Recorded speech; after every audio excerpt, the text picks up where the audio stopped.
జరిగిన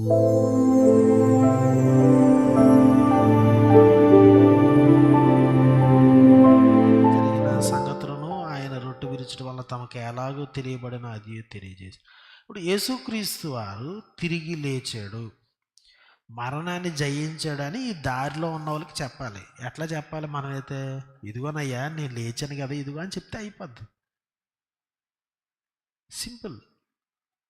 కానీ నేను లేచాను అని చెప్పడానికి ఆయన తన్ను తాను కనపరుచుకొని చెప్పట్లేదు. ఏం చెప్తున్నాడు?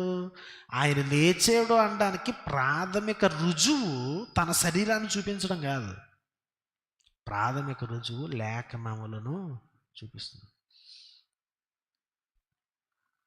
ఆ తర్వాత కూడా వాళ్ళు అదే, ఆయన త్రోవలో మనతో మాటలాడుచున్నప్పుడు మన హృదయాలు మండలేదా?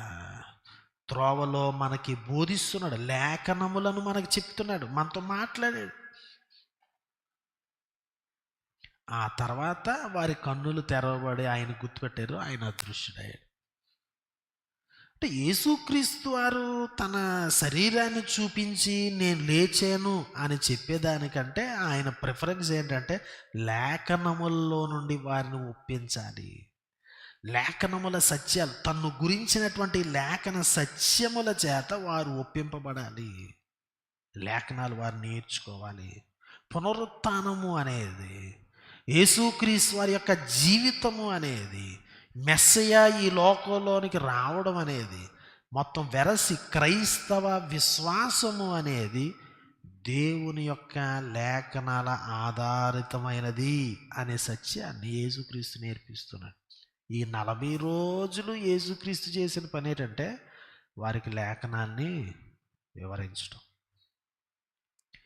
40 రోజులు బైబిల్ స్టడీలు అన్నమాట. ఈ బైబిల్ స్టడీల్లో కొన్నిసార్లు వాళ్ళని గద్దించాడు, కొన్నిసార్లు వాళ్ళు నేర్చుకున్నారు, కొన్నిసార్లు అసైన్మెంట్లు ఇచ్చినాడు, కొన్నిసార్లు ఇవన్నీ ప్రాక్టికల్గా నేర్చుకున్నారు.